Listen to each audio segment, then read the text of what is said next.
Hello all signs and welcome to Timsy's Naked Tarot. Don't worry, Timsy is not naked, the tarot reader's naked, by which I mean I strip out as much astrology as I can. And I have a squeaky chair today. Don't know if you can hear that or not on the recording, but it's annoying the hell out of me. One deck of cards. That can only mean one thing. It's the weekly roundup, the weekly energy overview to see what's coming for you next week.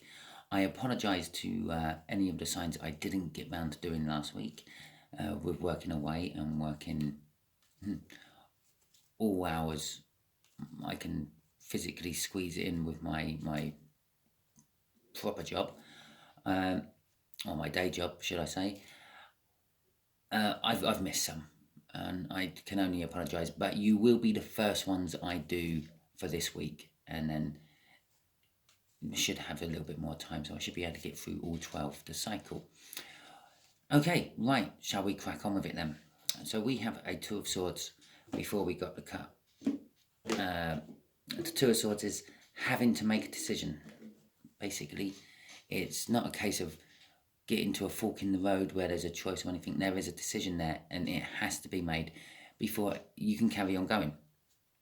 After the cut, we got the Three of Cups. For some of you, that decision is about a third party. For others of you, it is mainly about communication of some description, group bonding, joining a group of some description. There we go. We'll have our overall energy. That will be, it flew out the deck and I will just have it as that. It is the Six of Swords, which is going to calmer water. Okay. It kind of suggests that perhaps you're already in turbulent water, or turbulent times going to calmer times. Okay, so Aries, you have got the Ace of Cups. You actually had the Ace of Cups last week as well, if memory serves me. It's a cup of love. It's the Aries what didn't get their cup of love last week, you're getting a cup of love this week. There we go. What can I say? I do actually, again, I think I've said this last week, I do feel for some of you Aries, this is a cup of love you need to be given, but for the bulk of you, it's a cup of love you will be getting. So someone's coming to you with some sort of love message, wanting some sort of love start with you. Possibly. Considering the next card out is a card of doing nothing, maybe they're not. Maybe they're just wanting to. Okay, Taurus, you've got a card of not doing much at all. You've got a card of someone who loves you, or has emotions for you, but it's a card of inaction. It's a card of just dreaming about it. Someone dreams they could have a Taurus as their other half, or at least in their life somehow. You are one of the ones I missed last week, so we will be dealing with yours this week, okay? Actually, it'll probably be the first one I deal with, because you were the first one in this little run where I missed. So there we go, that's how I'm going to do it, nice and fair, basically. Okay, remember, you can get mini reads out of these by using like the card either side of your card to add to the read. So for instance, your main read, Taurus, is the Four of Cups, but you have got an Ace of Cups on one side. That's what's driving this Four of Cups. They're dreaming about having a loving start with you, and they're spying on you with the Page of Swords, which Gemini has. Gemini, you have the Page of Swords. It's not spying for you though. It's disappointment for you. You're going to get information and it's going to be disappointing, or if not disappointing, it's going to be dramatic. Okay, it's going to create drama in your life. Cancers, you have got the Two of Wands. It's funny, I mentioned the Two of Wands when I was talking about the Two of Swords in the pre-cut. It is a card where you are faced with a choice. Yeah, it's not a choice that has to be made right away, and the sooner you make it, the better. But your energy is coming to you through this choice, if that makes sense. I feel that you're the one who has to make the choice. The choice is them or not them. Okay, so let's have a look at Leo. Leo, you have got the Magician. I am literally getting off that. You're dealing with someone who's coming back, I feel. There's no, there will be a clarifier on Geminis, but I'm not clarifying these, but I do get the feeling someone's coming back. They feel that they are ready this time. They feel that they've got everything they need to make this work. Okay. Whatever this may be, it could be work, it could be love, it could be sharing a puppy together. I don't know. We'll find out in your read. You are not one of the ones I missed last week, so you're going to be waiting until towards the end of the week for your reads.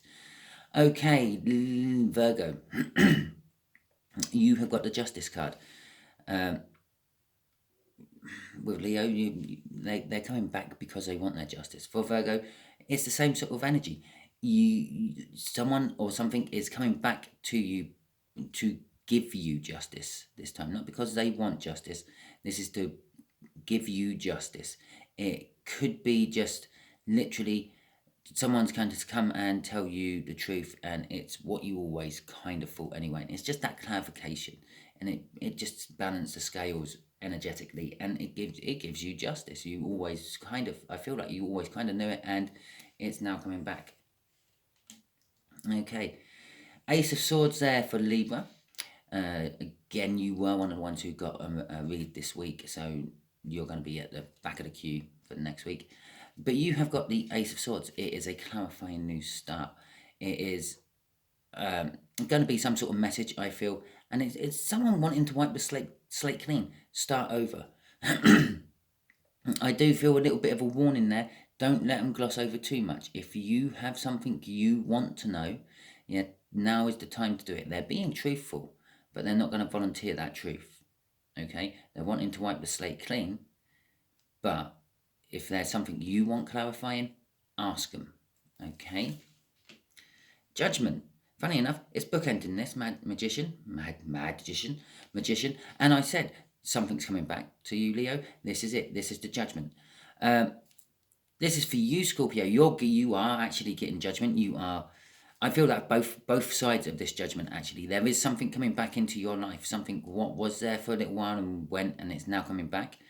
I feel it's been quite a while waiting for it to come back. And it's going to come back better. It's going to come back. I'm feeling a link between that magician again to this judgment. It's going to come back because it's ready now.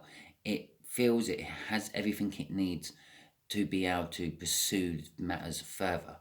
The other thing I'm feeling for you on this one, Scorpio, is it's a leveling up moment. You are passing the judgment and going onto the world, which is getting your just desserts, your rewards for the lessons you have learned in the last cycle. You're going on to a new cycle, and after the world comes the fall, which will be starting all over again. As I say that, look at the bottom of my deck, it's the fall. Ace of Wands for you, Sagittarius. Passion. That's all I'm getting off that. Someone's coming to you with passion. It might not be the passion you want. Okay, it might not be the person you want, but it is full of passion they're coming with. It's the sort of, what's the right word? Unconditional passion. You want it, they will supply it for you. Okay. Oh, Jesus Christ, here comes another race. It's a passion what's been building for a while, Sagittarius. Just clarifying that. And it's coming back. Yeah, I kind of said that. And it is going to sort of calm things down for you as well. You've got to remember this Six of Swords is over all these cards. Yeah. Okay, yes, Gemini, you might be getting some disappointing news or something you which is creating drama, but in the long run, it's going to create a calmness, a stillness within your life as well for a while. Ace of Pentacles, let's get back to that for Capricorn. Again, Capricorn, you are one of the people who will be getting a read earlier on in the week. I missed it last week. You got the Ace of Pentacles. The Ace of Pentacles is a slow-acting energy. It is a gradual build-up, and it gets stronger and stronger as it goes on. In finance, it's like starting a company from scratch and 10 years down the line, it being a multinational powerhouse. Okay? Ah, oh, Jesus Christ, didn't you have the devil? You did, you had the devil last week as well. Aries, you've got the devil again this week. For those of you who the devil read didn't resonate with last week, well, it's coming round again. It's coming round again. Yeah. This devil is creating, though, a calmness within your life. It is the end of the devil energy, I feel, and it's going to be sorting things out. Okay. It is just basically some sort of toxin. I can't remember what read it was in, possibly the Leo read. I went into a big thing about the devil and the toxins of the devil. Pretty much something you put in your body what don't belong in your body is a toxin. Okay. Yes, and as I said, cigarettes, the nicotine is a toxin. Alcohol is a toxin, but so is paracetamol and so is aspirin. I'm not advocating for 1 minute that you should not take these medicines if you need them. If you need them, take them. Always follow the professionals' advice, the doctors or lawyers or whoever you're dealing with. Okay, but yeah, in small quantities, toxins can be tolerated by your body. Okay, you have a headache, you take a couple of paracetamol, headache goes, fantastic. Yeah, you take too many paracetamol and it becomes bad for you. It's the poison builds up. Okay, that's what this devil is all about. If you let it go for too long, it builds up and it becomes bad. It becomes hard to get rid of. Okay, but a little bit of toxin, you can deal with a little bit of toxin and you can get rid of your little bit of toxin by a small change in your life. Okay, the Hanged Man, I think you had the Hanged Man in your read as well, about looking at things differently. It is, for Pisces, you're just looking at things differently, okay? The universe puts you into this position. It's not a case of you voluntarily go into it. That'd be the Hermit card. You're looking inwards. It's both cards are a dark night of the soul. It opens up the inner you and shows you exactly what you really are. You might have always thought you were a nice person, but you sort of kind of realise in this hangman position that, well, every time I've done something nice, it was to benefit myself. Okay, it kind of, I'm not saying that this is your case, Pisces, but I'm just saying this is why the universe puts you into a hangman position, to make you look at things from a different perspective, make you look at yourself from a different perspective, make you look at yourself through other people's eyes. Okay, and that's why it's a dark night of the soul card. Okay then, right, I'm going to tidy up these cards quickly and leave them on one side because I can't be bothered to put them back in the deck right away. We'll just keep this Page of Swords out for Gemini. This will be your last clarification, Gemini. We'll be going into Cancer energy next week, won't we? Yes, we will. Okay, Gemini, let's clarify this disappointing or dramatic message a little bit further, shall we? We'll just have, I don't know. I'm feeling 3 cards. I'm going to clarify for this. Okay. The 5 of Pentacles. Okay. The 9 of Swords in reverse. Why are these in reverse? No, the deck is upright. Interesting. Okay, and the Knight of Wands in reverse. Okay, this clarifying message, or no, it's not clarifying at all. It is kind of clarifying. It's the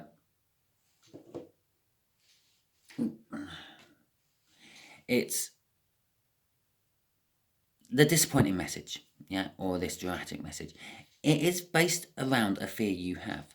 The 5 of Pentacles, yes, it is being left out in the cold, etc., etc. But it is also about having worries about things that might never come to pass. Yes, this archer's fired off 5 arrows into the air, okay? And this little dwarf is running away from him. The dwarfs and elves, they represent all the pentacles in this particular deck, okay? It's my Viking deck. Now, that poor dwarf is worried about these 5 arrows hitting him, but they could fall anywhere, okay? He's fired them randomly up in the air in the general direction of the dwarf. He's not firing them at the dwarf. Now, that can come down and land on the dwarf's head, or it can just land by his feet, behind him, in front of him, to the left, to the right, anywhere. The wind might blow them all off course. None of them hit him. But the dwarf is worried. The dwarf is worried that one of these arrows is going to come down and skewer him to the ground. Okay? I feel it is you, not your person. You've been overthinking this for a long time. Overthinking in a bad way. I feel, with this. It is about all the wrong things about the Knight of Wands. It is about the player energy, I'm afraid. You've been overthinking this player energy, but this overthinking is coming to an end. Okay? I'm getting the feel it's something from your past. I always get that from this deck. The woman on that altar is slightly transparent. You can see the back of the altar through her. You can see bits of the altar through her legs and things. It's something from your past. It's a ghost from your past you've been worrying about. And it's linked to when you were in some sort of player energy, when you were sort of just going through people, okay? Going in, getting what you passionately wanted, and then getting out again. So that's what I'm feeling. I'm also kind of feeling that, well, she's going to fall on these sods, okay? This overthinking of yours is manifesting, I feel, off this, and it is manifesting the wrong way. It's manifesting a lot of fear into the universe for you, and the universe isn't overly fussy about clarifying what sort of manifestation you're going. It doesn't think, oh, that's a really nasty manifestation. Why would they want that? I'm not going to give them that. It's just, well, they want it. Okay, they're due. I'll give it to them. Okay, but as I said, it's worries about something you've been worrying about. Okay, it's something you've been overthinking, and it's something to do with player energy from the past. Okay, crossing it all though is the sun. It's got a happy ending. Remember, we had a Six of Swords clarifying the whole read. Going to calmer waters. While in those calmer waters, you are going to get the sun. You are going to get happiness. You're going to get joy. You're going to get a feel of security and things like that. But this particular sun is also a Chariot card. A Chariot card is all about victory. She comes charging in. She looks victorious. She looks like she has just come back from winning a major battle. Yeah. And that's what I'm feeling from this. It's the happiness. It's the joy. You're winning over this overthinking. You're winning over this player energy. Okay. Even though you do still have worries about it. And do remember, the fives in the tarot decks are a minor temporary energy. Yeah. You can only worry about something for so long before you realise it's not going to happen. Okay. You can only self-sabotage yourself for so long before you realise you're self-sabotaging yourself. That's the Five of Swords, by the way. It's not in this read. I'm just using it as an example. Okay. The Five of Cups. You can only sit in loss and regret for so long before you think, right, it's time to get on with my life. Now, the Five of anything in the tarot deck is like that. It's time to get on with my life. So there you go. That is your little clarification. And, well, actually, you'll be another one who's going to get one of the early reads. Okay, so thank you very much for tuning in. If it resonated with you, please like, subscribe, share and comment. Really should have done that at the beginning of the video. Never mind. Hopefully it did resonate, and I'll catch you all soon during the week.